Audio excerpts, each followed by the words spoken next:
అందరికీ నమస్కారం. మన హిందూ ధర్మంలో ప్రతి వ్రతానికి ఒక శాస్త్రోక్త తిథి ఉంటుంది. అది యథాతథంగా ఆచరించాలి. వ్రతం అనేది అమ్మ చెప్పిన తిథికి అనుకూలంగా చేస్తేనే మహత్తర ఫలితం ఉంటుంది. అందుకే వరలక్ష్మి వ్రతం కూడా ఖచ్చితంగా శ్రావణ శుక్ల పక్షం మొదటి శుక్రవారం నాడు చెయ్యమని పురాణాలు, వ్రత గ్రంథాలు స్పష్టం చేస్తున్నాయి.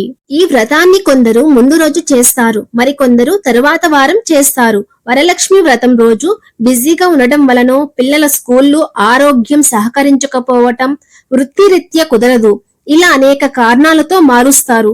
మనం ఆర్థికంగా బిజీగా ఉండవచ్చు, శారీరకంగా అలసిపోయి ఉండవచ్చు, కానీ ధార్మికంగా మాత్రం తేలికగా తీసుకోకూడదు. ఇక్కడ మనం ఒక సరళమైన ఉదాహరణ తీసుకుందాం. పుట్టిన రోజు ఎప్పుడు జరుపుకుంటారు? మనం పుట్టిన తేదీనే కదా. బిజీగా ఉన్నామని ముందు రోజు చేసుకుంటామా? ఆ రోజు కుదరలేదని మరుసటి రోజు చేసుకోగలమా? లేదు కదా. ఈ విధంగా మన వ్రతాలకు కూడా వర్తిస్తుంది. అమ్మ కోసం చేస్తున్న ఈ వ్రతం కూడా అమ్మ స్వయంగా చెప్పిన తిథినే గౌరవించాలి. ఇంకొన్ని విషయాలు మనం గుర్తుంచుకోవాలి. శాస్త్రంలో చెప్పిన విధంగా వ్రతాన్ని చేస్తే అది నియమపూర్వకంగా చేసిన ఉపాసన అవుతుంది.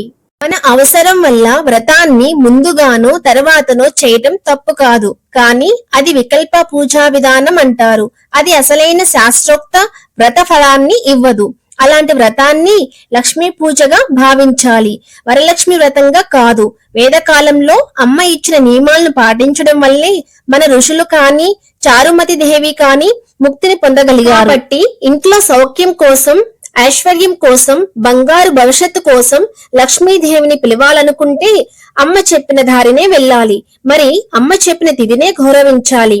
అమ్మని ప్రేమించడం అంటే తన మాట వినడం, తన నిర్ణయాన్ని గౌరవించడం. ఇది చిన్న విషయమే అయినా దీని ద్వారా మన భక్తిలో ఉన్న నిజాయితీ కనిపిస్తుంది. లక్ష్మీ వ్రతం అనేది అమ్మ చెప్పిన విధంగా ఆ తిథికి చేయడం శ్రేష్టం. ఈ వీడియో గనుక మీకు నచ్చినట్లయితే లైక్ చేయండి, షేర్ చేయండి, మా ఛానల్ ని సబ్స్క్రైబ్ చేసుకోండి. శ్రీ మాత్రే నమః.